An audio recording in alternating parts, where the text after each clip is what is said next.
सोमनाथ मंदिर संपूर्ण इतिहास और उपन्यास भाग 5। दुर्लभराय आयु में कम होने पर भी दिल्ली के दरबार में रहने के कारण काफी राजनीति पटु हो गया था। उसने कहा, महाराज, हमें मलयज से युद्ध तो करना ही नहीं है। वह कोई हमारे राज्य पर तो चढ़ नहीं रहा। वह तो जा रहा है गुजरात, हमसे राह मांगता है, पर अधर्मी को हम राह नहीं देंगे। इसलिए मैंने जो योजना बनाई है वह ऐसी है कि उससे हमारी धन जन की कुछ भी हानि नहीं होगी और इस दैत्य को हम नाको चने चबवा देंगे। आप जानते हैं, प्रकृति हमारी सहायक है। नांदौल से आगे गहन वन है, उसके आगे विकट तन घाटी है। बस वहीं हम अपनी करामात दिखाएंगे। अभी हमें नगर खाली कर देना चाहिए। धन रत्न प्रजा परिवार सबको सुरक्षित दुर्गम पर्वतों पर भेज देना चाहिए। दैत्य को चारा जल अन्न न मिले ऐसी व्यवस्था कर देनी चाहिए। दुर्लभराय की सम्मति से अनहिलराय सहमत हो गया। अब सब बातों पर पूर्वापर विचार करके उसने योजना बना ली। देवगढ़, सोजत, बदनौर और टोडागढ़ के सरदार भी अपनी अपनी सेनाएं लेकर आ पहुंचे। इन सबको अपने अपने कार्य करने के गुप्त आदेश दे दुर्लभराय ने आगे चलता कर दिया। ये सब सरदार छोटी छोटी टुकड़ियों में सारे जंगल में बिखरकर शत्रु की घात में जमकर बैठ गए। भीलों और मीनाओं को भी तीर कमान ले घाटी के दोनों ओर दुर्गम गिरिश रिडिंग पर चढ़ छिपकर बैठने का आदेश दे विदा किया। इस कार्य से निपटकर उसने राजधानी को खाली करना प्रारंभ किया। नगर में ढिंढोरा फिरवा दिया गया। नगर निवासियों को 12 प्रहर के भीतर भीतर अपना अपना सब धन जन लेकर अरावली की दुर्गम उपत्यका में जा बैठने का आदेश दे दिया गया। देखते ही देखते चहल पहल और धन धान्य से भरा पूरा नगर नांदौल जन शून्य होने लगा। लोग विविध वाहनों पर अपनी गांठ गठरी लादे पंक्ति बांध पर्वत श्रेणियों की ओर जाने लगे। राजसेना व्यवस्था और प्रबंध में व्यस्त हुई। राजकोष, परिवार और सब धन भी राजमहलों से हटा दिया गया। 12 प्रहर में नगर जन शून्य हो गया। अब राजा ने सब घाट, कुएं, मार्ग तोड़ फोड़ डाले और स्वयं सुरक्षित स्थान में अपनी सेना की छावनी डालकर बैठ गया। दुर्लभराय ने महाराज अनहिलराय को यह सम्मति दी कि जो ही अमीर यहाँ से पार हो जाए, आप अपने नगर में आ जाएं तथा वहां की व्यवस्था करें। उसने उसकी सैन्य की सहायता भी नहीं ली तथा अपनी योजना पूरी करने को गहन वन में प्रवेश किया। नांदौल के बाहर निकलते ही घना जंगल था और इसके बाद वह पहाड़ी घाटी जो मीलों लंबी थी। कहीं कहीं तो यह इतनी तंग थी कि इसकी दोनों ओर के पर्वत श्रेणिंग परस्पर मिले हुए प्रतीत होते थे। इसके बाद ही एक हरा भरा समतल मैदान था, जहां मीठे पानी की एक छोटी सी पहाड़ी नदी बहती थी, जो वर्षा ऋतु में तो भयानक हो जाती थी, परंतु और ऋतुओं में उसमें थोड़ा पानी भरा रहता था। दुर्लभराय ने अपनी विलक्षण योजना से व्यवस्था ठीक करके सेना को आवश्यक आदेश देने प्रारंभ कर दिए। अमीर अजमेर से आगे बढ़ा।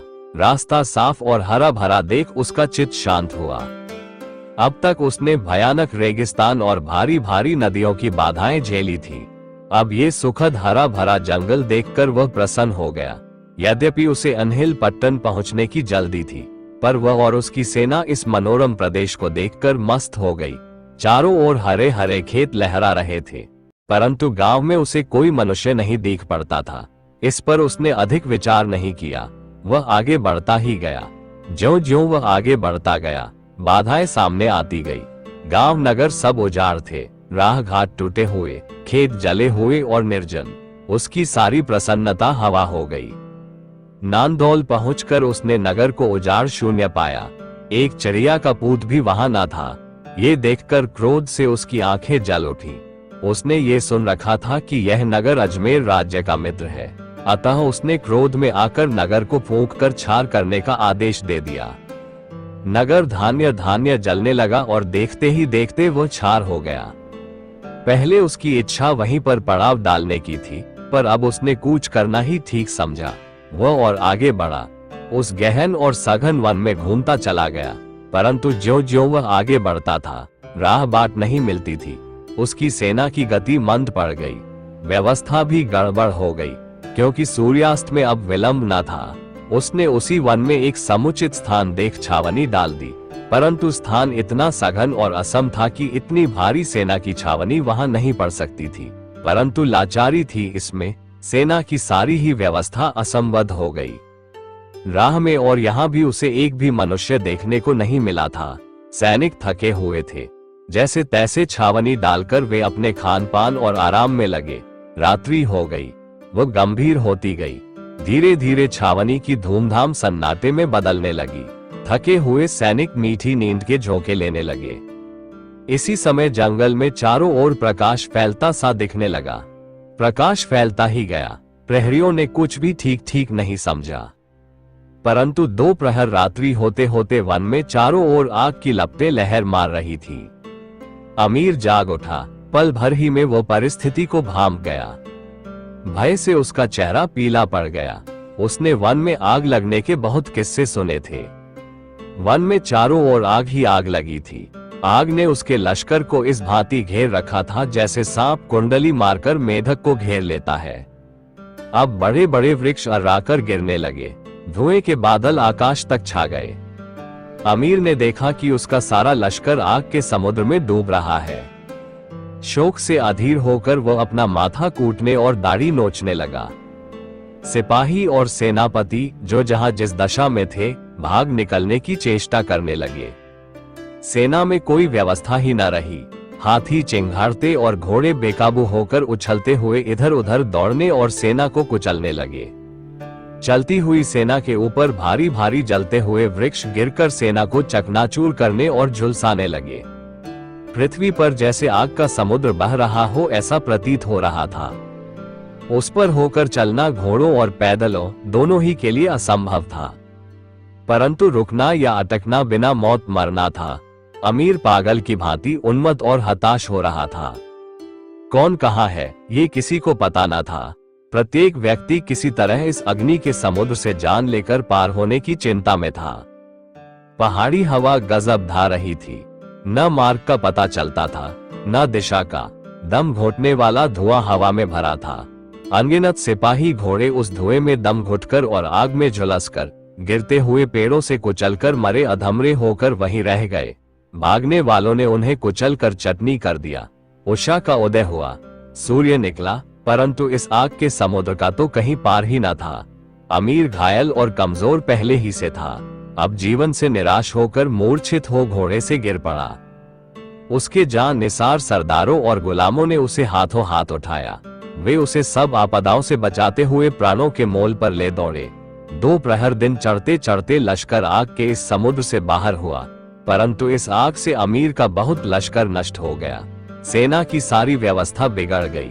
डेरे तंबू सब जलकर खाक हो गए। हाथी घोड़े प्यादे सब अधमरे हो गए। सारी ही खाद्य सामग्री और पीने का पानी नष्ट हो गया। जंगल पार करके लश्कर ने जैसे तैसे एक छोटे से मैदान में छावनी डाली। छावनी क्या थी, ऐसा प्रतीत होता था बहुत से खानाबदोश आदमियों का रेवड़ पड़ा हो। सबके कपड़े लत्ते झुलस गए थे। अनेकों की दाढ़ियां आधी जलकर उनकी विचित्र सूरत बन गई थी। रसद और खाने पीने का कुछ भी सामान पास न था। फिर भी आगे बढ़ना संभव न था। उस दिन भूखी प्यासी, थकी और अव्यवस्थित अमीर की सेना अत्यंत हतोत्साहित हो वहीं पड़ी रही। दूसरे दिन सूर्योदय से प्रथम ही अमीर ने वहां से कूच कर दिया।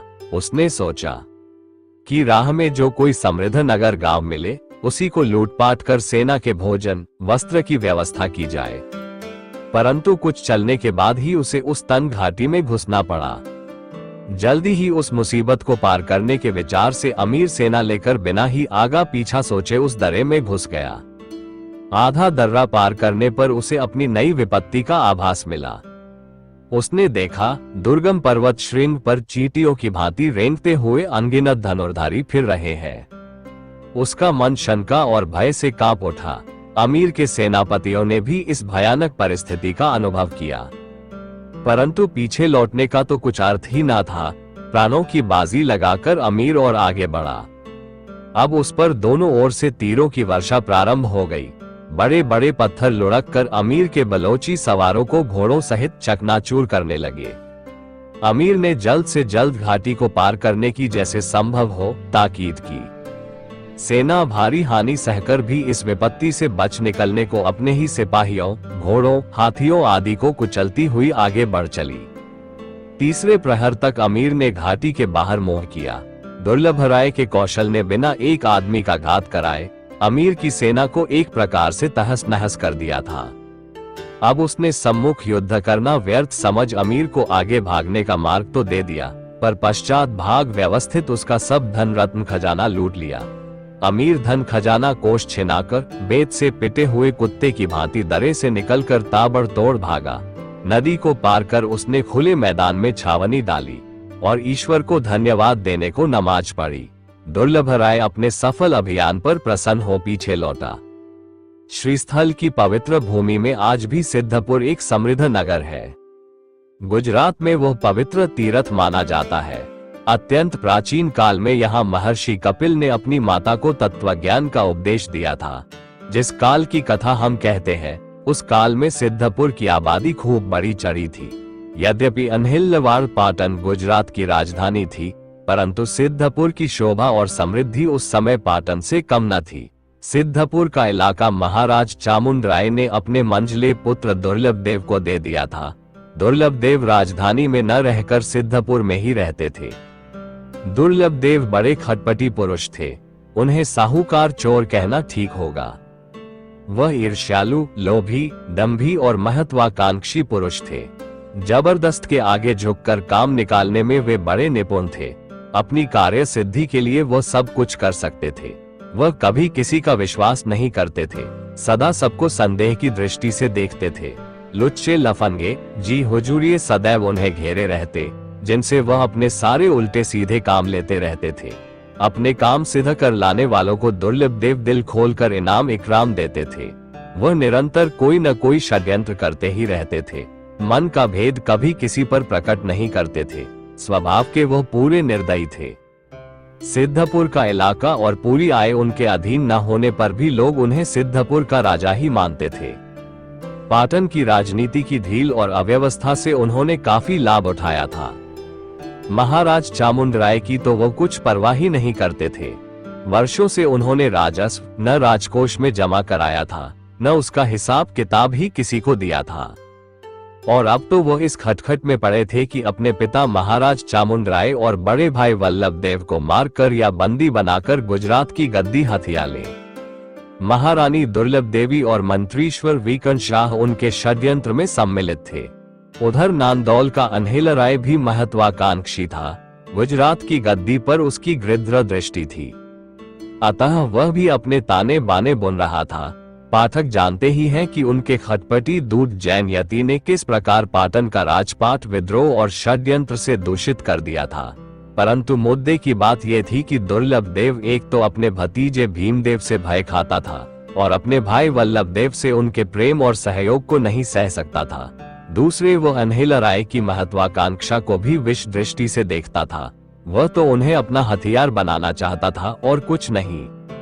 पाठक जानते ही हैं कि दामोदर मेहता की जागृत कूटनीति ने उसका पाटन का विद्रोह विफल कर दिया था, परंतु वह हार मानने वाला पुरुष नहीं था। इसी समय उसके लिए यह एक प्रकार का सुयोग ही हाथ आ लगा कि गजनी के सुल्तान की गुजरात पर अभियान की सूचना उसे मिली। उसने दुर्लभ सहयोग से दुर्लभ लाभ उठाने की ठान ली। वो ढोंगी तो था ही, इन दिनों वह अपनी महत्वाकांक्षाओं पर पर्दा डालने के लिए साधु वेश धारण करता रहा था। वह चांदी की खूंटी की खड़ाऊ पहनता, भगवा वस्त्र धारण करता और मृग चर्म पर बैठकर धर्म कार्य और राज्य कार्य करता था। इतना होने पर भी वह राजछत्र, चावर और मशाल का मान अवश्य धारण किए रहता था। लोग उसे साधु, त्यागी और धर्मात्मा राजकुमार समझकर उसका मान करते थे। सिद्धपुर का किला गुजरात के प्रसिद्ध किलों में से एक था। वहां उसने बहुत सी सेना, सेवक और शस्त्रास्त्र संग्रह कर लिया था, परंतु उसने किले के राज महालय का निवास त्याग दिया था। किले के कोटे से संलग्न ही प्रसिद्ध रुद्र महालय था। यह महालय महाराज मूलदेव राज ने बनवाया था। उसकी विशालता और स्थापत्य कला ऐसी थी कि वैसा दूसरा देवस्थान गुजरात में न था। सोमनाथ के बाद इसी का स्थान था। ये ढोंगी राजकुमार साधु वेश में परम माहेश्वर का पद धारण करके इसी रुद्र महालय में निवास करता था। वो निरभिमान होने का प्रदर्शन भी करता था। वो सब छोटे बड़े व्यक्तियों के घर चला जाता, उनके सुख दुख का हाल चाल पूछता, उनकी संपत्ति विपत्ति में सहायता करता। इन सब कारणों से वो खूब लोकप्रिय हो गया था। गजनी के सुल्तान की खबर खूब रंग रंगाकर आ रही थी। सारे ही गुजरात में उन खबरों से आतंक फैल रहा था। लोग घबराकर अपना माल मत्ता छिपा थे, कुछ इधर उधर भाग रहे थे। अजमेर और नांदौल की तबाही और घोघागढ़ के पतन की खबरों ने लोगों के रक्त का पानी बना दिया था। देश का सारा कारोबार, यातायात, कृषि आदि उद्योग ठप पड़ गए थे। समूचे देश में भय, आतंक, निराशा और अनिश्चितता का वातावरण भर गया था। परंतु दुर्लभदेव अत्यंत सावधानी और दक्षता से अपनी योजना बना रहा था। उसने ये योजना स्थिर की थी कि इस मलयच को यथासंभव गुप्त सहायता पहुंचाकर देश को उजड़वा डाला जाए। इसी से सब विरोधी नी शक्तियों का नाश कर डाला जाए। पीछे जब वह लौट जाए तो गुजरात पर अपना अधिकार सुदृढ़ कर लिया जाए। इसके अतिरिक्त इस आड़ में खूब सैन्य भर्ती करके तथा शस्त्रास्त्र संग्रह करके दूर से जो हो रहा है देखा जाए। पीछे इसी शक्ति की सहायता से गुजरात की गद्दी हथिया ली जाए। इस प्रकार योजना स्थिर करके वो जी जान से उसकी पूर्ति में जुट गया। उसने बहुत से चर देश भर में फैलाकर घर घर यह प्रचार कराया कि मलयच देश पर चढ़ा चला आ रहा है, उसका सामना करने के लिए सब कोई सिद्धपुर में एकत्र हो। अनेक स्थानों पर उसने स्वयं जाकर राजपूतों, गरासदारों और सर्वसाधारण को उत्तेजित किया। उसकी प्रभावशाली मुख मुद्रा, साधु वेश, धर्म प्रेम और देश प्रेम की उत्तेजना मूलक बातें सुन सुनकर भावुक और धर्मप्राण पुरुष हजारों की संख्या में उसके झंडे के नीचे आ पहुंचे और देखते ही देखते एक अच्छा लश्कर उसने संग्रह कर लिया। सोरठ में मेहर लोगों की बस्ती थी। ये सोरठ के प्रसिद्ध लड़ाकू वीर थे, पर चोरी डकैती या छोटे मोटे काम करके खानाबदोशों की भांति रहते थे। इस चालाक राजकुमार का उनकी ओर ध्यान गया। उसने अपने साधुत्व के प्रभाव से इन्हें अपनी ओर आकर्षित किया। भगवान सोमनाथ के नाम पर उसने ऐसी उत्तेजना उनमें भरी कि वे प्राणपण से मुसलमानों से लोहा लेने को सन्नद्ध हो गए और देखते ही देखते 25,000 मेहर योद्धा उसके झंडे के नीचे आ खड़े हुए। अब उसने अपने लश्कर को युद्ध कला सिखाने के लिए चतुर सेना नायक नियुक्त किए, उत्तम शस्त्रास्त्रों का संचय और निर्माण किया, भिन्न भिन्न सरदारों की अधीनता में सेना की टुकड़ियां बांटी, प्रतिदिन उनकी कवायद करने का उपक्रम जारी किया। इस काम में गफलत न हो इसलिए वह नित्य प्रातःकाल स्वयं सेना की कवायद देखता। इस प्रकार उसने चाहे जिस भी परिस्थिति का सामना करने का सब बंदोबस्त कर लिया और पूरी सावधानी से अमीर की गतिविधि देखने लगा। उधर राजधानी में गंभीर उलटफेर हो चुके थे।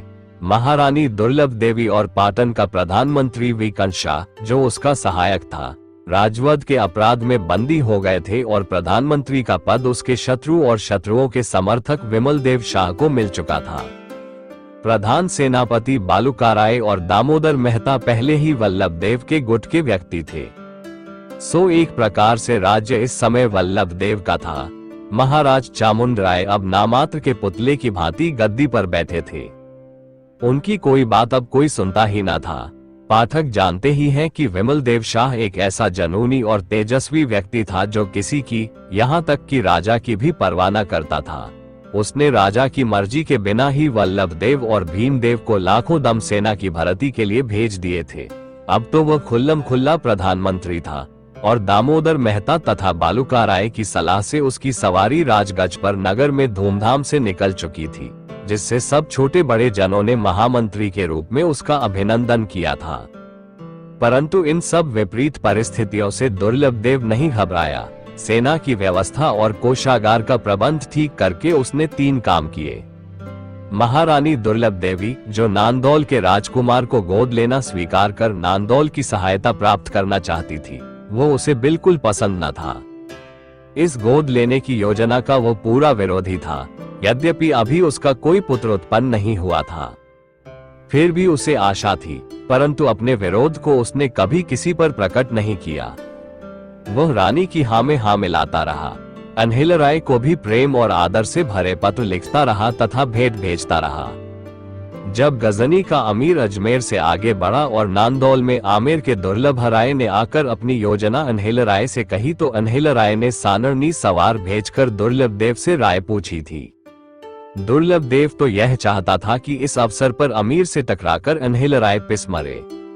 उसने खूब उत्तेजित भाषा में अनहिलराय को इस धर्म शत्रु से लोहा लेने को उकसाया और 2 हाथी सोने के दम भरकर सहायतार्थ भेज दिए। पत्र और दम पाकर अनहिलराय प्रसन्न हो गया, और जब दुर्लभराय कछवाहे ने उसे ऐसी योजना बताई जिसमें न तो उसके एक सैनिक पर आंच आती थी, न एक पाए खर्च होती थी, वह धर्म के शत्रु से मिल जाने के अपवाद से भी बच जाता था और दुर्लभराय का भी प्रेम भाजन बनता था। इन सब बातों पर विचार करके उसने दुर्लभराय कछवाहे की योजना स्वीकार कर ली थी। अतः इस मामले में दुर्लभदेव की आशा कुछ फलवती न हुई। अनहिलराय का कुछ भी नुकसान नहीं हुआ, जो हुआ उसकी पूर्ति उसने आनन फानन कर डाली। दूसरा काम उसने ये किया कि अत्यंत गुप्त रूप से उसने अमीर के पास अपना दूत भेजकर इस शर्त पर उसका मार्ग विरोध न करने तथा सब संभव सहायता देने की स्वीकृति भेज दी कि वह सोमनाथ अभियान के सफल होने पर वापसी में उसे ही गुजरात का अधीश्वर स्वीकार कर ले। दुर्लभदेव का ये संदेश वास्तव में अमीर के लिए एक वरदान था। यदि इस समय दुर्लभदेव अपनी सेना लेकर अमीर पर पिल पड़ता तो इसमें तनिक भी संदेह न था कि अमीर का एक एक घोड़ा और एक एक सवार इसके तीरों से बिंध जाता और अमीर को गुजरात की दहलीज में ही अपनी समाधि लगानी पड़ती। दुर्लभदेव ने इतना ही नहीं किया, उसने ऐसी भी व्यवस्था कर दी कि आबू और झालौर के परमार भी अमीर का अवरोध न करें। उन्हें इस खटपटी राजपुत्र ने विश्वास दिला दिया कि वे अपने धन जन को खतरे में न डालें, गजनी के दैत्य को सीधा गुजरात की सीमा में धंसा चला आने दे। यहाँ आने पर वह उसे पीस डालेगा, पीछे आवश्यक हुआ तो वह उनसे अमीर के पृष्ठ भाग पर आक्रमण करने का अनुरोध करेगा। ये योजना यदि अमल में सचमुच आती तो अमीर का यहाँ से निस्तार नहीं था। पर भारत के भाग्य ऐसे कहाँ थे, भारत को तो अपनी लाज खोनी थी। दुर्लभदेव ही के समान आबू के परमार अपनी स्वार्थमयी महत्वाकांक्षा की खिचड़ी पका रहे थे। वह न केवल अवतीपति भोज का पराभव करने पर तुले थे, अपितु गुर्जरेश्वर की अधीनता का इस सुअवसर पर जुआ उतार फेंकने को भी उतावले हो रहे थे। यदि इस सुयोग में अमीर दुर्लभदेव और गुर्जरेश्वर का दलन कर डाले और उनका सैन्य बल तथा कोष अक्षुण्ण बना रहे तो इससे उत्तम बात और हो क्या सकती थी। उन्होंने दुर्लभदेव की योजना का हर्ष से स्वागत किया तथा कपट भाव से आश्वासन दिया कि आवश्यकता पड़ने पर पीछे से आक्रमण करके उसे सहायता पहुंचाएंगे, परंतु उन्होंने ये ठान ली थी कि यह कोरा आश्वासन ही रहेगा। गुप्त रूप से उन्होंने भी अमीर को दूत भेजकर कहला भेजा था कि यदि अमीर उनके राज्य की सीमा में कोई उपद्रव न करे तो वे उसे निर्बाध रूप से आबू की राह गुजरात में प्रविष्ट होने से रोकेंगे नहीं। हाय रे भारत के भाग्य, हाय रे राजपूतों की कलंकित स्वार्थ नीति।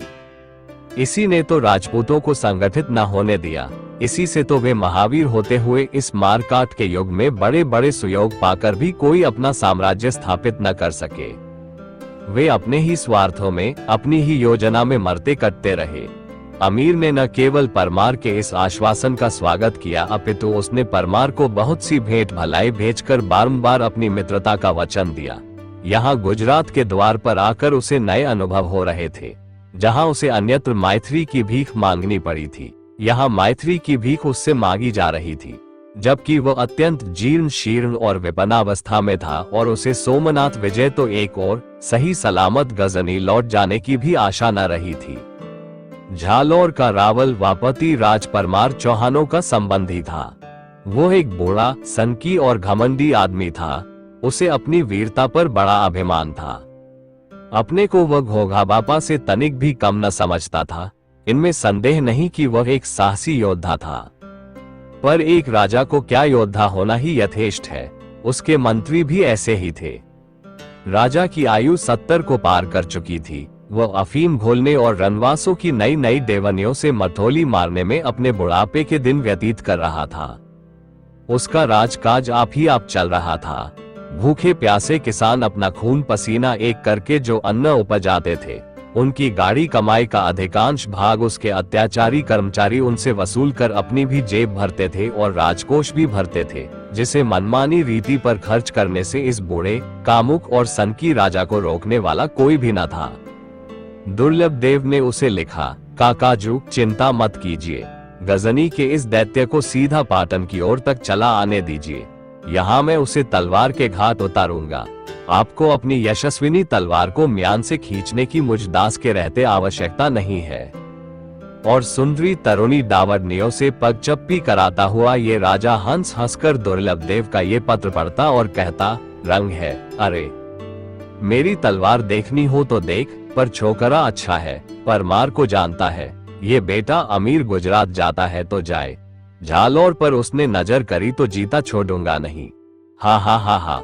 और इसके बाद जब अमीर ने उसकी सेवा में अमूल्य जवाहरात से भरा थाल भेजकर मैत्री याचना की, तो ये लालची बूढ़ा बड़ी देर तक उन रत्नों में कौन कितनी कीमत का है, इसी बात पर अपने रत्नों के पारखीपन की डींग हाँकता और गोली बांदियों पर यह प्रकट करता रहा कि यह अमीर वास्तव में उसके भय से थर थर कांपता है। इस प्रकार अपनी दोनों योजनाओं को कार्यान्वित कर तथा अमीर को निष्कंटक करके दुर्लभदेव ने अपना तीसरा नेत्र अब पाटन की ओर फेरा। उसके लिए जिन लोगों ने विपत्ति मोल ली थी, उनको उस स्वार्थी ने चिंता नहीं की। उसे केवल अपनी माता महारानी दुर्लभ देवी को जैसे बने महाराज का मन फेर कर सिद्धपुर ले आने और मंत्री विमल शाह को समझा बुझाकर जैसे बने अपने पक्ष में करने की व्यग्रता थी। सिद्धपुर के रुद्र महालय के मठपति शुक्लबोध तीरथ संस्कृत और वेदांत के पंडित वयोवृद्ध सन्यासी थे। राजपुत्र के भक्ति भाव से वह प्रसन्न थे। दुर्लभ ने उन्हें बहुत सी जागीर दे रखी थी।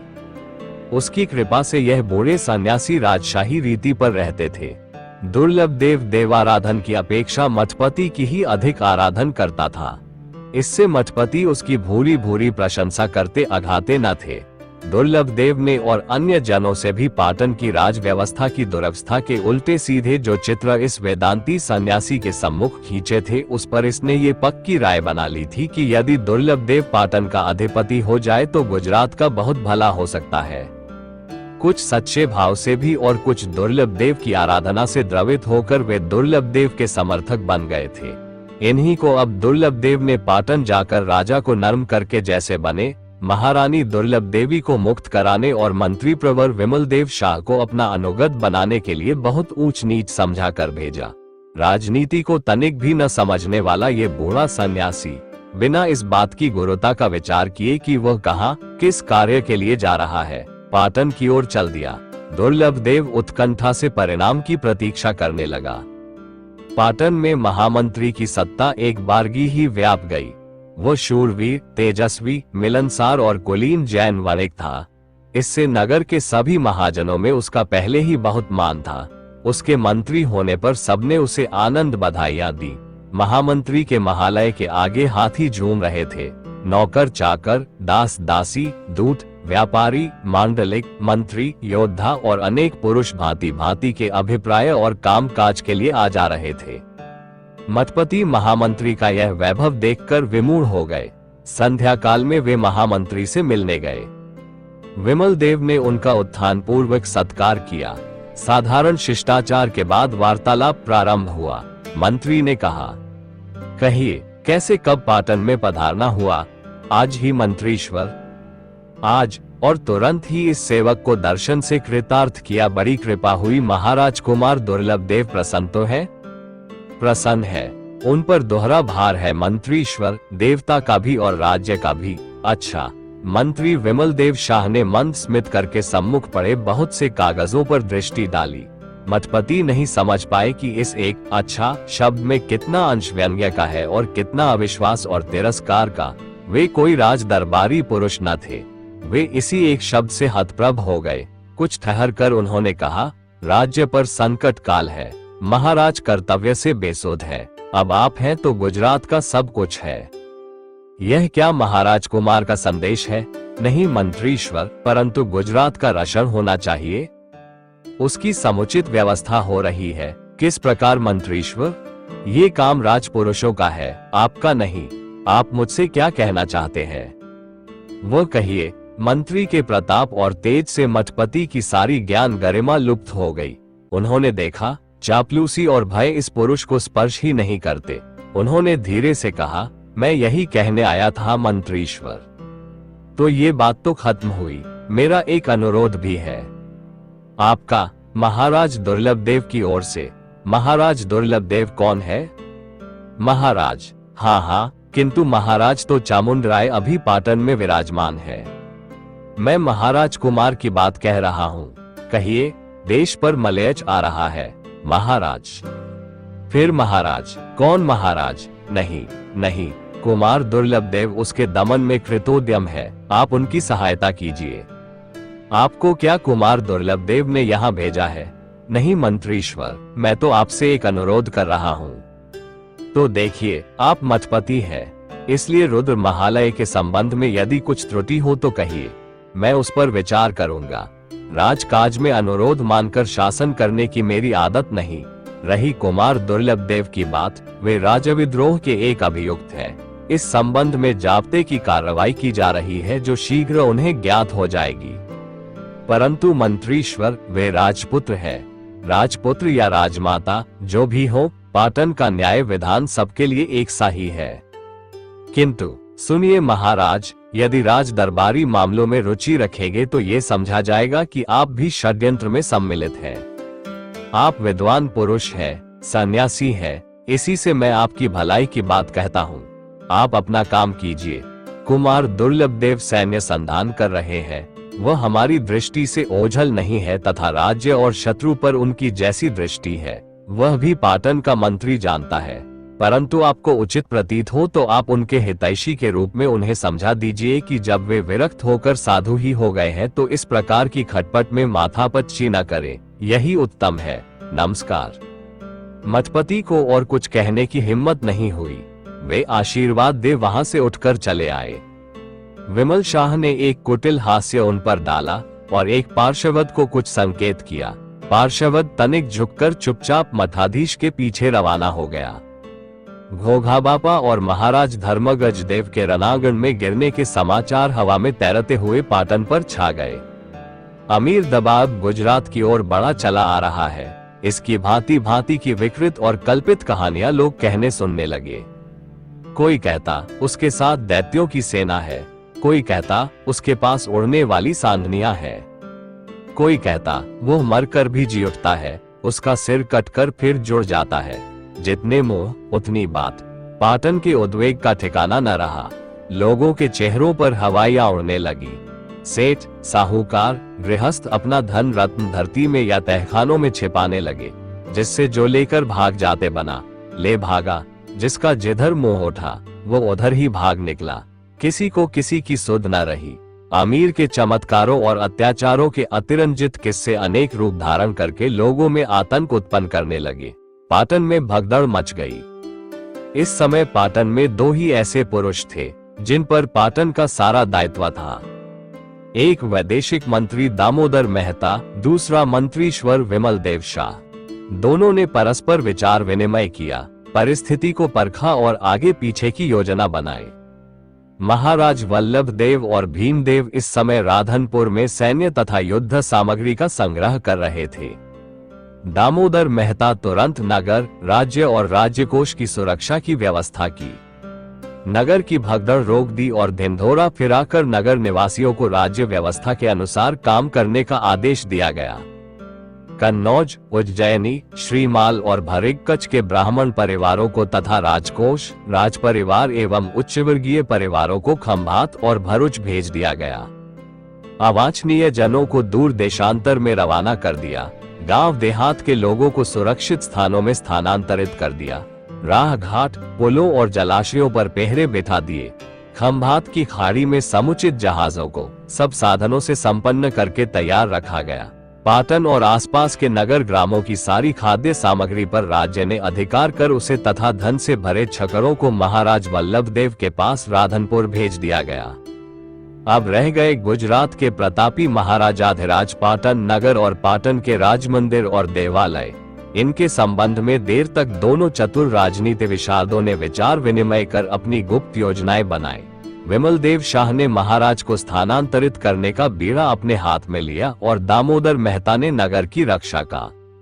दोनों राजपुरुष अपनी अपनी योजना को सफल करने में जुट गए। जूनागढ़ के राव नवधन बिना ही किसी पूर्व सूचना के इसी समय पाटन में आ धमके। उनके साथ 2000 कच्छी सवार थे। उन्होंने नगर से बाहर सहस्त्रलिंग सरोवर के तट पर डेरा डाला। राव नवधन एक तेजवान, वीर, सरल किंतु निष्ठावान पुरुष थे। वे बात के धनी भी थे। गुजरात में उनकी बहुत धाक थी। लोग उनसे भयभीत रहते थे। वे राजकुमार भीमदेव के श्वशुर थे। उनकी इकलौती बेटी उदयमती भीमदेव को ब्याही थी। रानी उदयमती यद्यपि अभी नवोड़ा ही थी, परंतु पिता के समान ही तेजस्विनी और स्वाभिमानी थी। मिजाज भी उसका तीखा था, चाल ढाल रहन सहन गर्विला था। अपने पिता पर उसे बहुत घमंड था। बिना माता की इकलौती पुत्री को राव प्राणों से बढ़कर प्यार करते थे। राव नवधन एक कठोर, दृढ़ प्रतिज्ञ और कड़े स्वभाव के योद्धा अवश्य थे, परंतु हृदय उनका शुद्ध था। पाटन की अधोगति, अंतःपुर का विद्रोह और गुर्जरेश्वर की अकर्मण्यता एवं अमीर की आवाज सुनकर ही राव बिना निमंत्रण पाटन में अपना कर्तव्य पालन करने आए थे। परंतु इस टेढ़े अवसर पर राव का ससैन्य आना सुनकर लोग आश्चर्य और भय से परस्पर कानाफूसी करने लगे। बिना बुलाए ससैन्य राजधानी में आना मर्यादित न था। राजपुरुष चिंता में पड़े, परंतु दामोदर मेहता तुरंत राज्य की ओर से राव का सत्कार करने उनके डेरे पर पहुंचे। राव अपने पट मंडप में बहुमूल्य रेशमी गद्दी पर बैठे थे। उनकी बड़ी बड़ी मूछें, भारी डील, लाल डोरे वाली आंखें, घनश्याम शरीर और घन गर्जन सा कंठस्वर अति भव्य था। उनके आगे गद्दी पर जड़ाऊ मूठ की नंगी तलवार रखी थी तथा राव के हाथ में रुद्राक्ष की माला थी। दामोदर को देखकर राव नवधन ने ऊंचे स्वर में हाथ ऊंचा करके कहा, आओ मेहता, बैठो बैठो।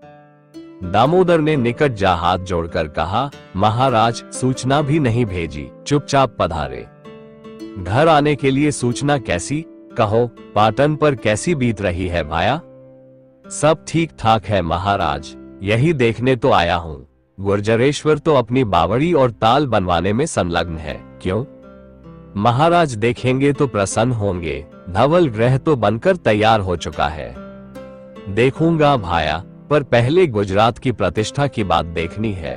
गजनी का अमीर आ रहा है, सो गुर्जरेश्वर क्या धवल ग्रह में ही इस मलयज का स्वागत करेंगे? ये कैसी बात दरबार, जब तक जूनागढ़ की तलवार है तब तक। अब ये बात रहने दो मेहता, तुम्हें तो अपनी शक्ति पर बड़ा भरोसा है, फिर अपनों को क्यों बुलाने लगे?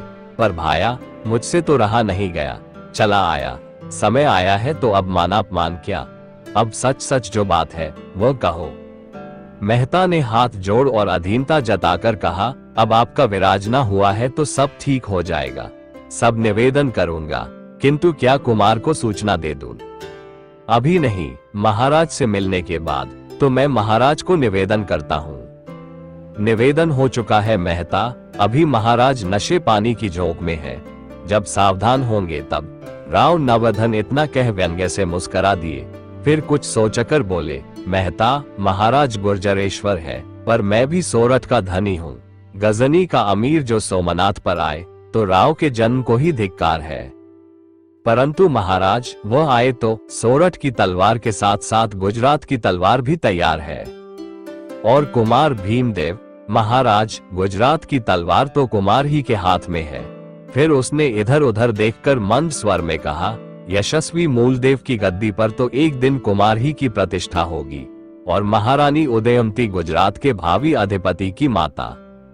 राव नवधन प्रसन्न हो गए।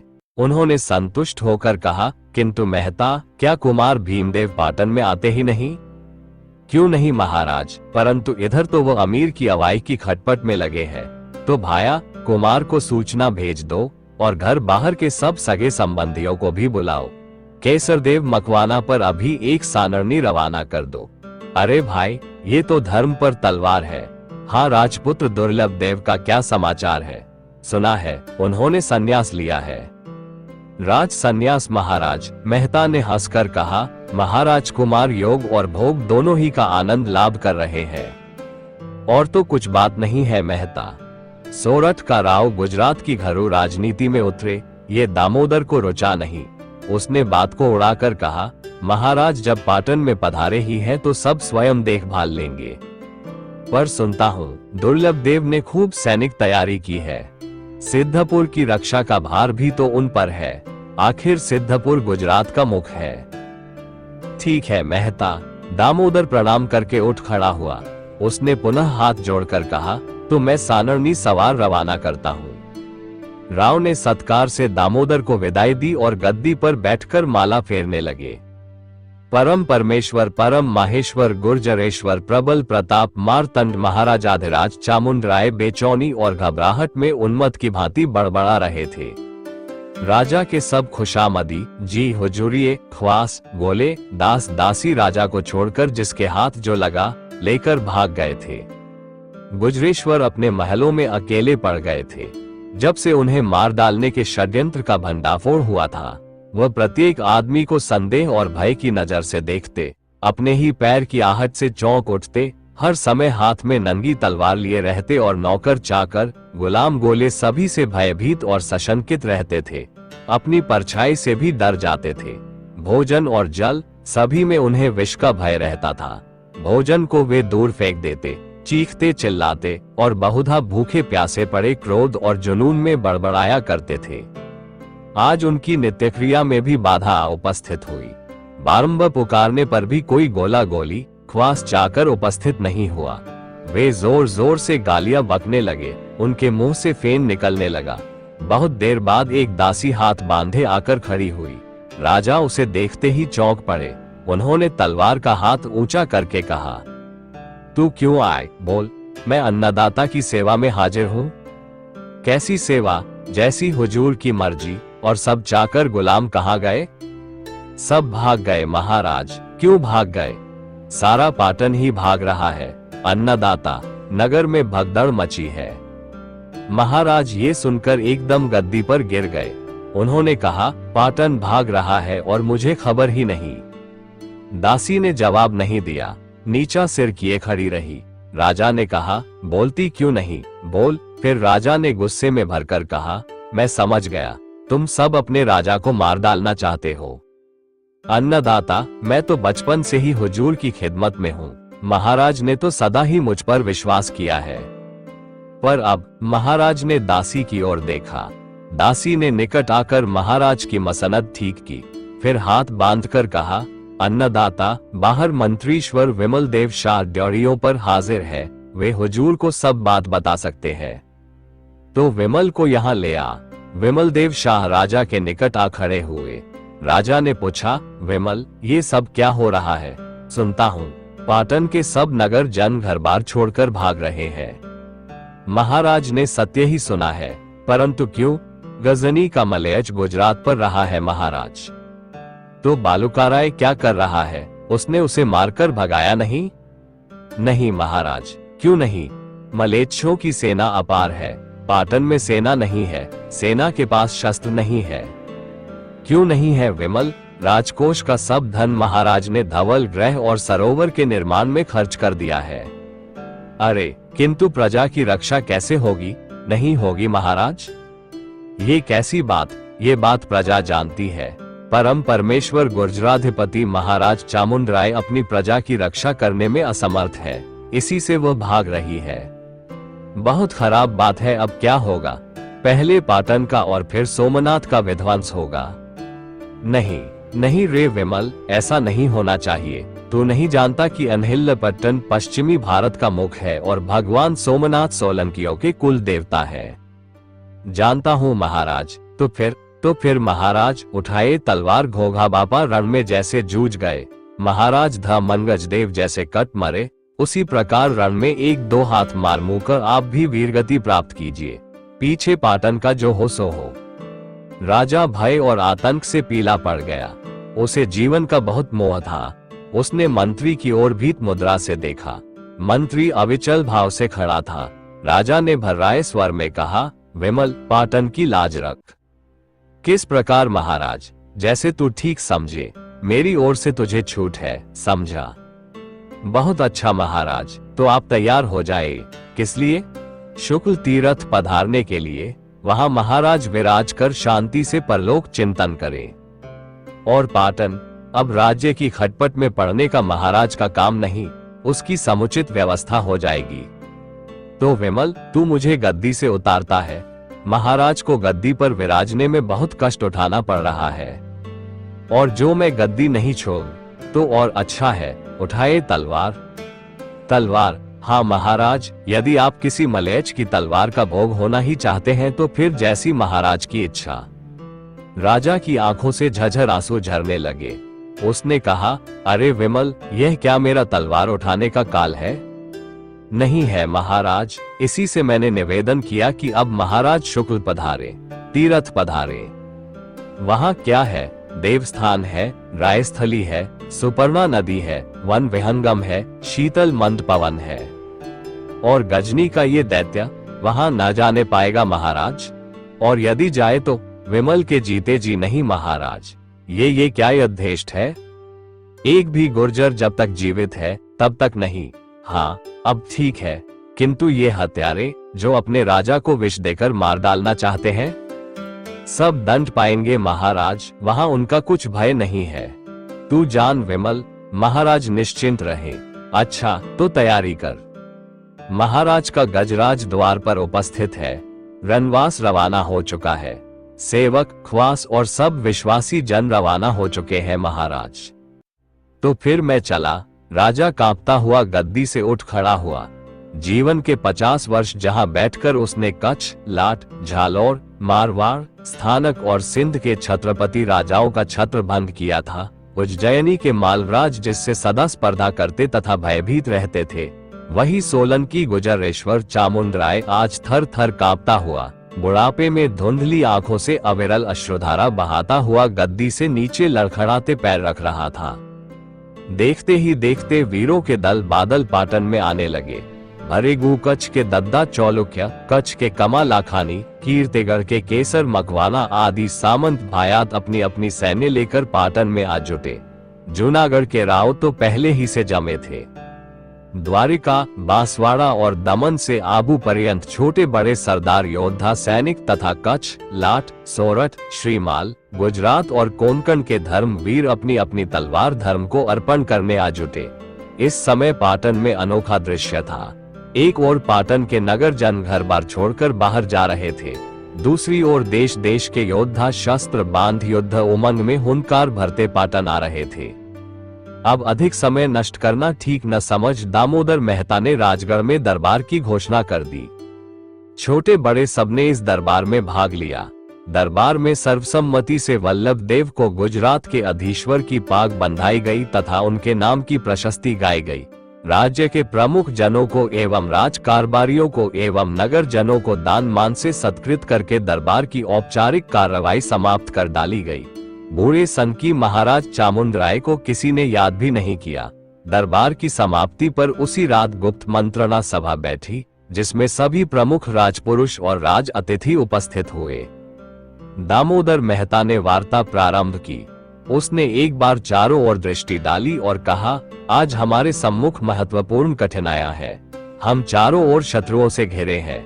हमारे घर में छिद्र है और एक प्रबल शत्रु हमारे धर्म और हमारी संस्कृति को विध्वंस करने आ पहुंचा है।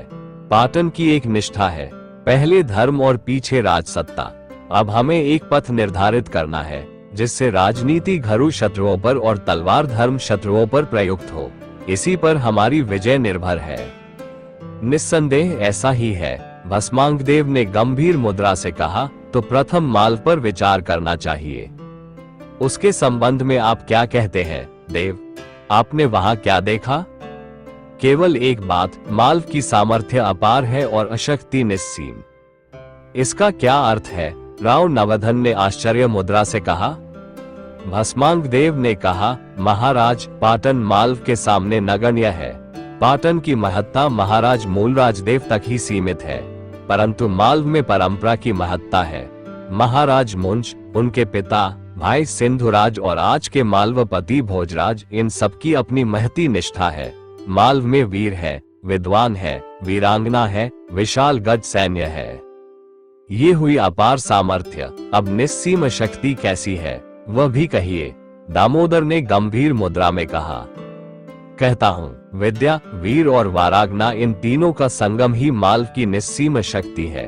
जब भी उसका पतन होगा, इसी त्रिपुटी के द्वारा। ये कैसी बात? राव ने भौहें सिकोड़ कर कहा। वह योद्धा इस चाणक्य की गहरी राजनीति नहीं समझा। महाराज, मालवा में वारागनाओं का प्रामुख्य है। वीर और विद्वान दोनों ही उनके उपासक है। इसी में मालवराज का पतन है। और पाटन? भीमदेव ने प्रश्न किया। पाटन का प्रश्न तो एक स्वप्न है जिसे सच्चा किया जा सकता है, परंतु उसके लिए भी तो सामर्थ्य चाहिए। कुमार, तुम्हारा गौरव ही पाटन की सामर्थ्य है। वह अभी तक प्रच्छन्न है, अब उसके प्रकट होने का काल है।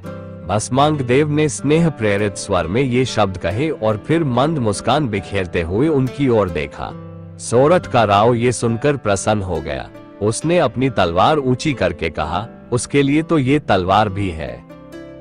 ठीक है, तलवार धर्म शत्रु के लिए और केवल राजनीति घरू शत्रुओं के लिए हमें ये सूत्र नहीं भूलना है, मेहता ने कहा।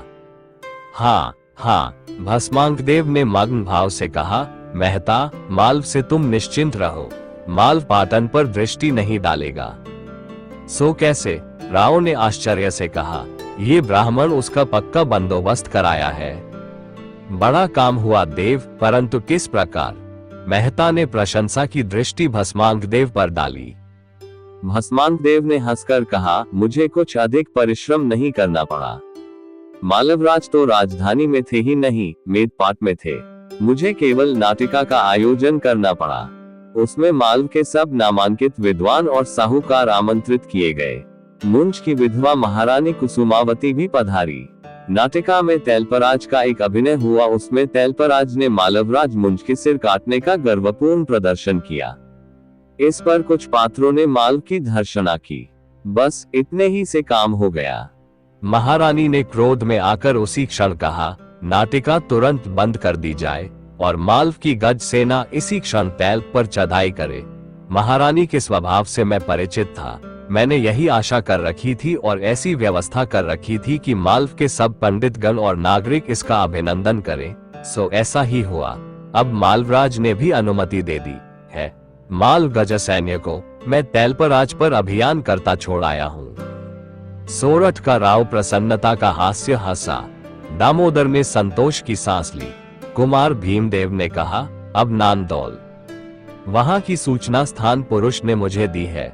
महाराज धर्मगजदेव और सपादलेक्ष के अतर्कित पतन से वो विमूढ़ हो गया है।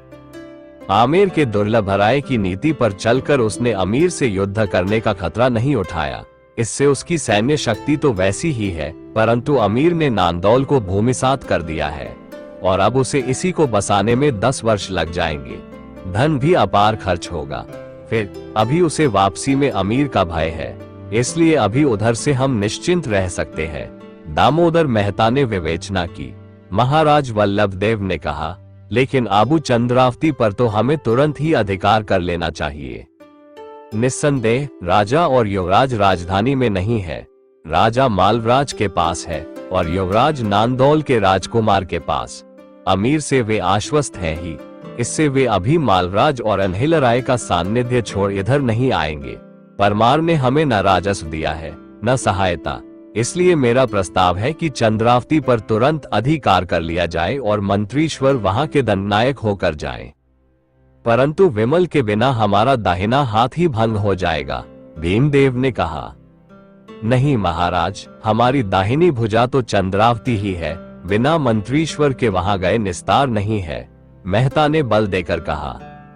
क्या अमीर से वहीं लोहा लेना होगा? राव ने पूछा। न, अमीर को छेड़ने का कोई काम नहीं है। मंत्रीश्वर परमार संधि की आन रख उसे चला आने दे।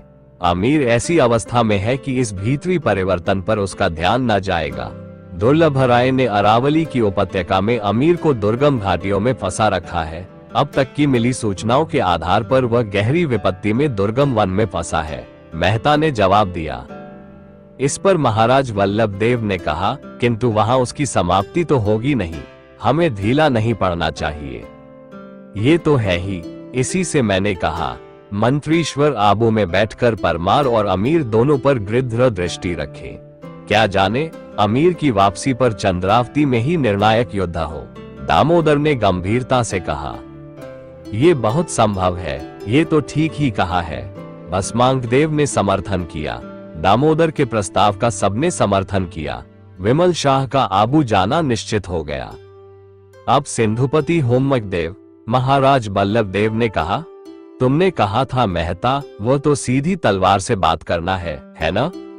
भीमदेव ने कहा, हाँ महाराज, तो उस पर मेरी यह तलवार है कीर्तिनगर के केसर मकवाला ने जोश में आकर कहा, गजनी के दैत्य के आने से पहले ही मैं हुम्मक देव की तलवार दो टूक करके सोमनाथ पट्टन में आपकी सेवा में उपस्थित होऊंगा। जूनागढ़ के राव ने हुनकृति की, अब ठीक हुआ। दामोदर ने संतोष की सांस ली। अब पाटन और उसकी राजनीति को मेरे ऊपर छोड़िए। मैं वचन देता हूँ, पाटन की एक ईंट की भी क्षति नहीं होगी, एक दम भी खर्च नहीं होगा, एक मनुष्य की भी प्राण हानि नहीं होगी। मुझे केवल भस्मांक को दे दीजिए। अब तक चुप बैठे महासंधि वैग्रहिक चंद शर्मा ने स्थिर स्वर से कहा। मेहता ने कहा, मैं भी आप ही के साथ हूँ। न तुम परछाई की भांति कुमार भीमदेव के साथ रहो और कुमार को प्रभास पटना की सम्मिलित धर्म सैन्य का सेनापति नियत करो। उनका रक्षण और नीति संतुलन मेहता तुम्हें करना है। चंद शर्मा ने कहा, ऐसा ही हो। अब मैं क्या करूं? महाराज वल्लभदेव ने कहा। महाराज, आप प्रच्छन्न रूप से राधनपुर में विराजिए, आपकी सुरक्षा की मैं व्यवस्था करूंगा। क्या पाटन के संबंध में और कुछ विचार यहाँ होगा? नहीं, चंद शर्मा ने संक्षेप में कहा। तो उन राजबंदी और अपराधियों की बात ही रह गई। राजवध की चेष्टा और राजविद्रोह के दो भारी भारी अभियोग इन पर है। महारानी दुर्लभ देवी को बंदी करके दामोदर किसी गुप्त स्थान पर भेज दे, अन्य अपराधियों को प्राण दंड दे दिया जाए। कुमार दुर्लभ देव के संबंध में फिर निर्णय होगा। अभी उन्हें मेरी निगरानी में छोड़ दिया जाए। चंद शर्मा ने कहा, क्या राह घाट पुल सब नष्ट कर दिए जाए? अमीर का अवरोध कैसे किया जाएगा? ये सब पाटन की राजनीति पर छोड़िए, मैं समुचित व्यवस्था कर लूंगा। कुमार समूची सम्मिलित सैन्य लेकर कल भोर ही में कूच कर दे। अमीर का विरोध अवरोध जो होना है प्रभास में ही हो। महाराज वल्लभदेव भी इसी क्षण पधार जाए और मंत्रीश्वर विमल देव भी। समूची सुरक्षित सैन्य वे साथ ले जाए। चंद शर्मा ने दृढ़ विश्वास के साथ कहा। और पाटन की रक्षा के लिए 50 सैनिक यथेष्ट है। नागरिकों का निष्कासन अब बंद कर दिया जाए। यातायात के सारे साधनों पर इसी क्षण कुमार भीमदेव अधिकार कर ले। पाटन से प्रभास तक समूचे मार्ग पर सैनिक नियंत्रण कायम कर लिया जाए।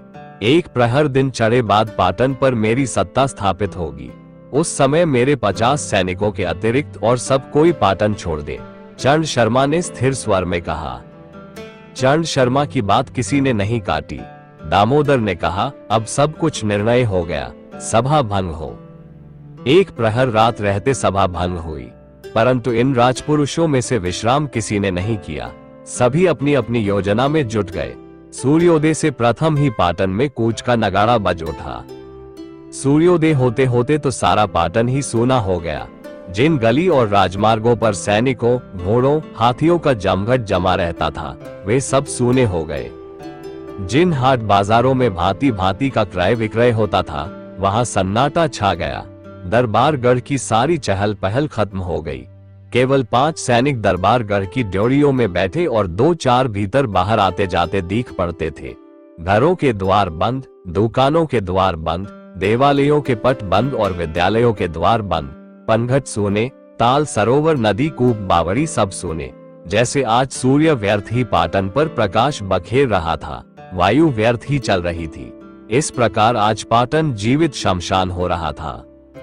चंद शर्मा ने नगर में ड्योढ़ी फिरवा दी, कोई जन नगर से बाहर न जाए।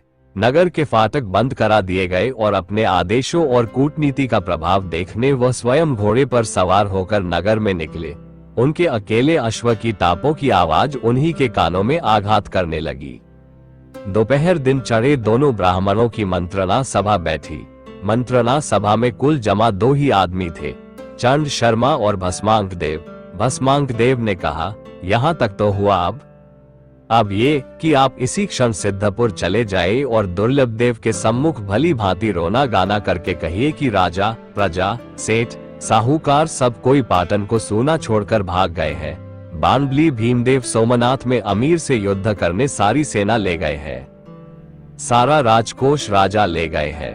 पाटन आरक्षित है। आप धीर, वीर, प्रतापी, धर्मात्मा और सब भांति योग्य पुरुष है। जैसे संभव हो पाटन की रक्षा कीजिए। जो नगर जन वहां है उन्हें अभय दीजिए। आप देश के राजा हैं, राजधर्म पालिए। प्रजा के जान माल की रक्षा कीजिए, इस प्रकार की बातें आप कहिए, परंतु चेष्टा ऐसी कीजिए कि वह न तो पाटन आए न अपनी सेना लाए। उसकी समूची ही सैन्य शक्ति को हमें समय कुसमय के लिए सुरक्षित और अक्षुण्ण रखना है। कदाचित अमीर से निर्णायक युद्ध आबू में ही करने का अवसर आए तो यही सैन्य हमारे पृष्ठ का बल होगी, ये हमें न भूलना चाहिए। आप ऐसा कीजिए कि वह अमीर को ठंडा करके पाटन ले आए और अमीर पाटन की बिना कोई हानि किए आगे को सरक जाए। इतना हो कि बस फिर वापसी में दैव विपाक से वह बचाया भी तो हम उसे समझ लेंगे। यदि आप ही दुर्लभ के प्रतिनिधि बनकर अमीर से मिलने और पाटन में हम ही अमीर का स्वागत करें और पाटन की तनिक भी क्षति बिना किए उसे प्रभास की राह पर धकेल दें तो और भी अच्छा है। समय बहुत कम है और काम अधिक है, इसलिए देव आप अभी इसी क्षण सिद्धपुर की ओर कूच कर जाएं। मैं गुप्त राजकोष आदि की सुरक्षा व्यवस्था करके नागरिकों की सहायता से तब तक अमीर के स्वागत की तैयारियों कर रखूंगा। देव सहमत हुए तथा आवश्यक परामर्श कर तत्क्षण सिद्धपुर की ओर कूच कर गए। अब चंड शर्मा ने नगर के अवशिष्ट नागरिकों के प्रमुखों को दरबारगढ़ में बुलाया और उनसे कहा, भाइयों, ये भारी विपत्काल आया है, ऐसा करो जिससे सांप मरे लाठी न टूटे। राजा सब राजकोष और सेना लेकर भाग गया है। हमारे पास न लड़ने के शस्त्र है न सिपाही। हम किसी भांति गजनी के सुल्तान का मुकाबला कर ही नहीं सकते। इसलिए मेरी राय तो ये है कि हम लोग चलकर अमीर की खातिर खुशामद करके किसी तरह उससे यह आश्वासन ले लें कि पाटन पर वह आक्रमण न करे, सीधी राह सोमनाथ चला जाए। हम उसका कोई विरोध नहीं करते। सोमनाथ पट्टन में उसका जो हो सो हो। कुछ लोगों ने इसका विरोध किया, कहा ऐसे काय प्रस्ताव से तो मर मिटना ही अच्छा है। ऐसा हम करेंगे तो पाटन की प्रतिष्ठा कहाँ रहेगी। परंतु चंड शर्मा ने कहा, भाइयों, जानबूझकर अपना सत्यानाश करना बुद्धिमानी की बात नहीं है। अमीर तुम्हारे घर बार लूट लाट कर, तुम्हारी बहु बेटियों की आबरू धूल में मिलाकर पाटन को राख का ढेर बनाकर आगे जाए, वह अच्छा, या वह बाहर ही बाहर खिसक जाए, यह अच्छा है। आखिर बानबली भीमदेव उसके दांत तोड़ने को प्रभास में बैठे ही है। ये तो एक राजनीति की बात है, इसमें कायरता क्या है। केवल नष्ट होने के लिए साहस करना तो आत्मघात कहाता है और आत्मघात सदैव ही पाप है। अचता पछताकर पाटन के नागरिकों ने चंड शर्मा की युक्ति को स्वीकार किया और तब चंड शर्मा ने उन्हें समझा बुझाकर तथा शांत कर विदा किया। इसके बाद वे अपनी योजना पूर्ति की सब गोपनीय व्यवस्था करने लगे। जैसा सोचा था वही हुआ। दुर्लभ देव इस ब्राह्मण की राजनीति को न समझ सका। भस्मांग देव जनेऊ नारियल राजकुमार को अर्पण करके अधोमुख हो बैठे रहे। राजकुमार ने ही वार्तालाप शुरू किया। कहिए देव जी, पाटन में कुशल तो है। अब कुशल कहाँ महाराज, यशस्वी मूलदेव राज का संचित पुण्य क्षय हो गया। पाटन आज शमशान हो गया। महाराज गुर्जरेश्वर और उनके खुशामदिये राजधानी छोड़ न जाने कहां भाग गए। बानबली भीमदेव अपने नए रक्त के आवेश में अमीर से दो हाथ करने प्रवास में जा बैठे हैं। नगर निवासी अपनी जान माल को लेकर जहां जिसका सींग समाता है भाग रहे हैं। पाटन को महाराज अब आपका ही आसरा है। और राजकोष में एक फूटी कौड़ी भी नहीं। महाराज ने सब धवल गृह और सरोवर बनवाने तथा भाड़ भंडेतों में खर्च कर दी। और सेना पाटन में कहाँ है। कुछ बिगड़े दिल अवश्य भीमदेव के साथ गए हैं। शेष सब हल जोत रहे हैं। उन्हें न वेतन न शस्त्र, न उनके पास अश्व, न उनका कोई नायक। और बालूका राय क्या और दामोदर मेहता क्या सब बानबली के गीत गाते हैं, सुना है। वे सब भी उन्हीं के साथ हैं। आपको किसने मेरे पास भेजा है। नगरजनों ने। उनके घर द्वार आरक्षित है। मैंने बड़ी ही कठिनाई से उन्हें रोका है। अब सबकी आशा दृष्टि आप ही पर है। मैं क्या कर सकता हूँ, ये तो राजा का काम है। अब आप ही हमारे राजा हैं महाराजाधिराज। और वल्लभ, उनका तो कहीं पता ही नहीं है। सुना है वे साधु होकर मरुस्थली में रनाथमी माता के थान पर तपने चले गए हैं। तो यूं कहो गुजरात का कोई धनी धोरी ही नहीं है। ऐसा मैं कैसे कहूँ, जबकि अभी चालुक्य कुलकमल दिवाकर महाराज महामहेश्वर श्री दुर्लभ देव की अजेय तलवार उपस्थित है। देव, मुझे खटपट में न डालिए। पाटन जाने और अमीर, वाह, ये कैसी बात महाराज। पाटन गया तो सिद्धपुर कहाँ रहेगा? कुछ तो सोचिए।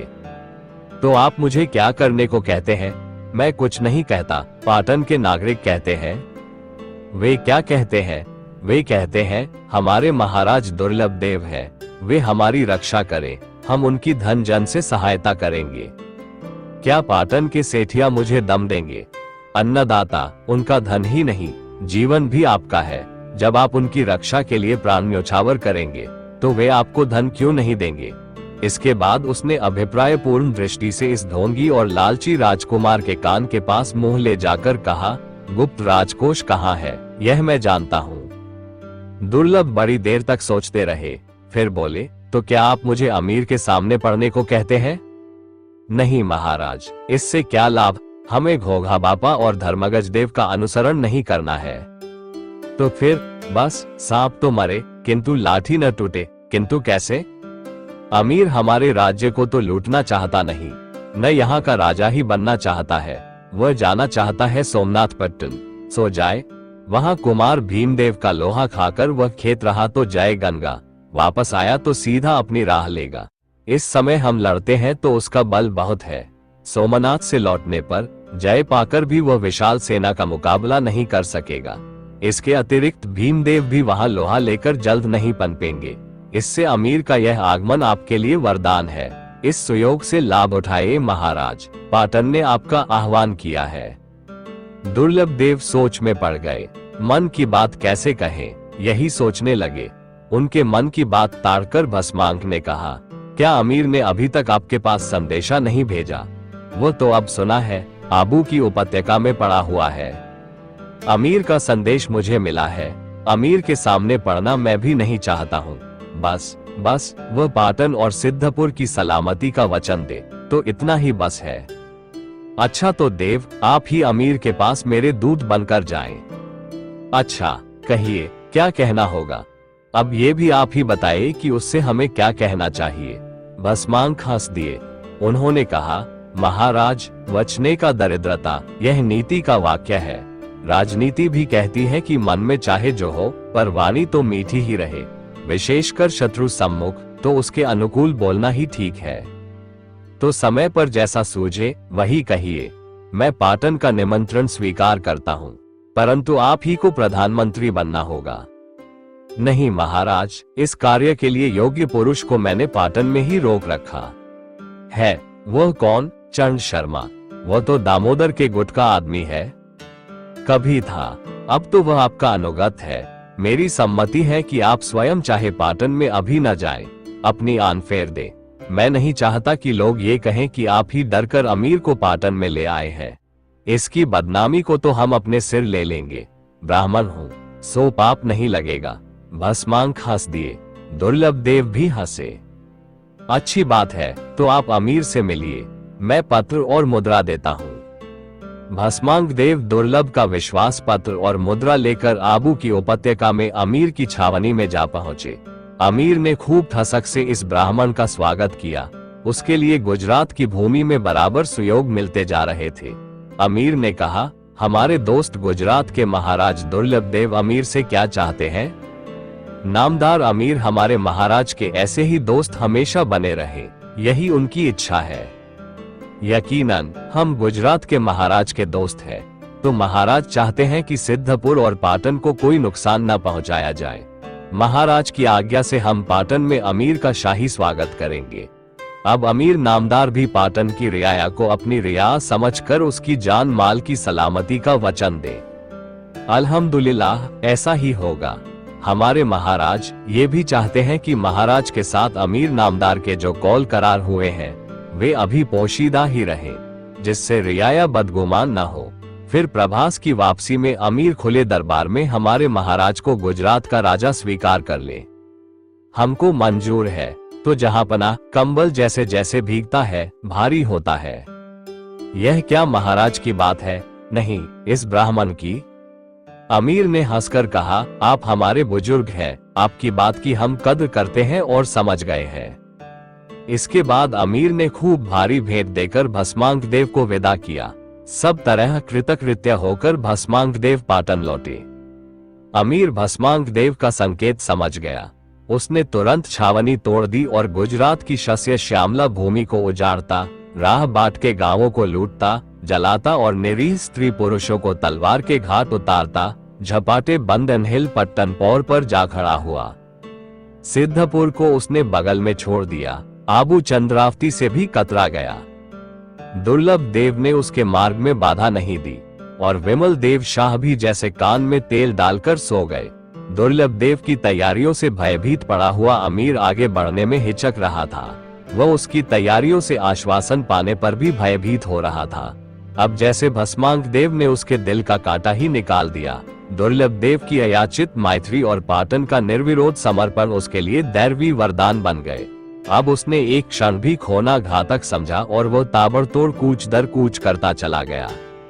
अमीर की आवाज सुनकर पाटन के तथाकथित थानेदार चंद शर्मा नगर के अवशिष्ट जनों का एक प्रतिनिधि मंडल बनाकर अमीर की सेवा में पहुंचे और अत्यंत अधीनता जताकर कहा, पाटन में आपका अवरोध करने वाला एक भी पुरुष नहीं है, इसलिए आप नामदार से हमारी यह अर्जदाशत है कि हमें अपनी अनुगत प्रजा समझकर हमारी जान माल की रक्षा करें।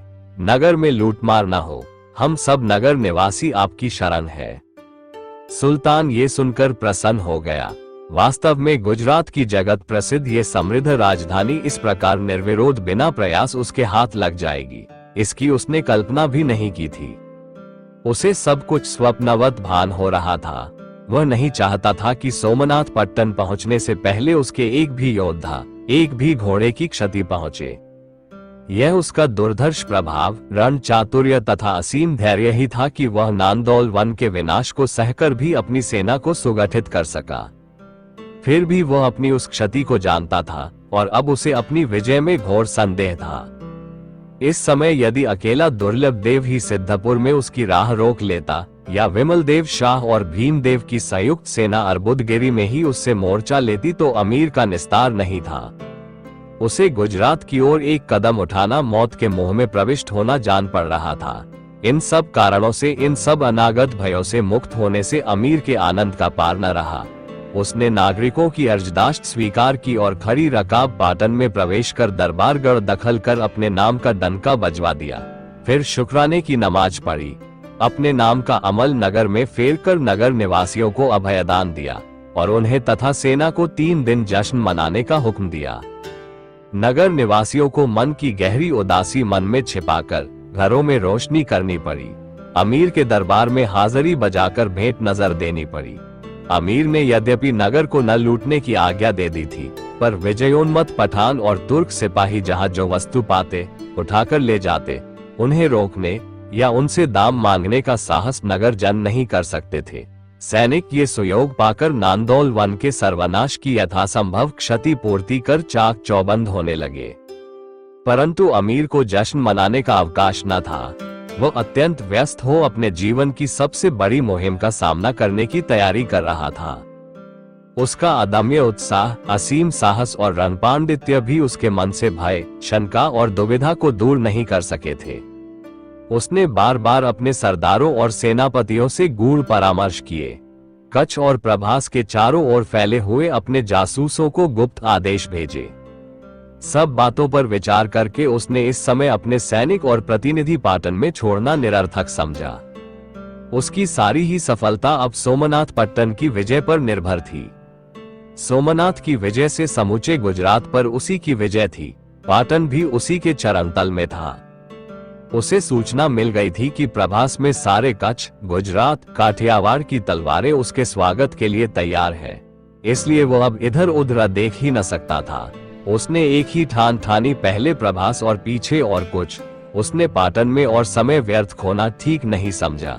उसे जो कुछ उपयोगी भेंट पाटन में मिली उसे ले चंद शर्मा को ही अपना प्रतिनिधि बनाकर और उन्हें ही नगर सौंप उसने तीसरे ही दिन सूर्योदय से पूर्व सोमनाथ पट्टन की ओर सवारी बढ़ाई। पाटन में एक भी मलयच नहीं रहा। चंद शर्मा और भस्मांक देव ने संतोष की सांस ली। अब वे इस दुर्धर्ष शत्रु का वापसी में सत्कार करने और नगर की कठिन से कठिन समय में रक्षा करने के सब संभव प्रयत्न करने में जुट गए। उन्होंने विमल देव शाह और दुर्लभ देव से अपने संबंध कायम किए। नगर के प्रत्येक घर को इस भांति सन्नद्ध किया कि आवश्यकता होने पर प्रत्येक घर एक दुर्ग का रूप धारण कर ले।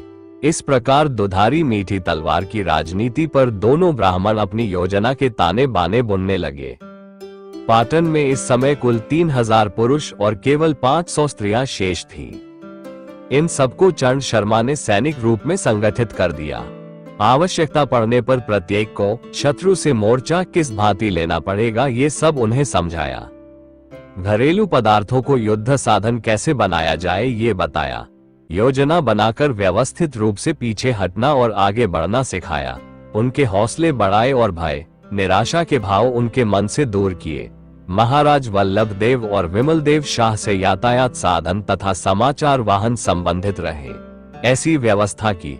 दुर्लभ देव की एक एक गतिविधि पर दृष्टि रखी। वे प्रत्येक बात की मनचाही सूचना दुर्लभ देव को देते, उन्हें अपना राजा समझने का अभिनय करते और उनके आदेशों को मनमानी रीति पर पूरा करते। दुर्लभ देव अब अपने को 16 आना गुजरात का राजा समझने लगे थे। वो प्रच्छन्न रूप से 1-2 बार पाटन भी आ चुके थे। चंड शर्मा की व्यवस्था से वे संतुष्ट थे। उन पर उन्हें तनिक भी संदेह नहीं था। चंड शर्मा की वह सीख कि जब तक अमीर खुल्लम खुल्ला उन्हें गुजरात का राजा घोषित न करे वे चुप ही बैठे रहे, उन्होंने मान ली थी। महाराज वल्लभ देव भी उसी भांति पाटन में प्रच्छन्न भाव से समय समय पर आकर इस कुटिल ब्राह्मण से परामर्श कर जाते थे तथा राजकोष की गुप्त सहायता ले जाते थे। इस प्रकार पाटन में अमीर की वापसी के स्वागत की तैयारियां हो रही थी।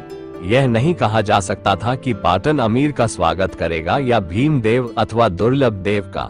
सब कुछ सोमनाथ पट्टन के परिणाम पर ही निर्भर था। हमें आशा है आप सभी को ये सोमनाथ उपन्यास का ऑडियो बुक पसंद आया है। हम जल्द मिलेंगे इस ऑडियो बुक के अगले भाग में। तब तक के लिए धन्यवाद साथियों।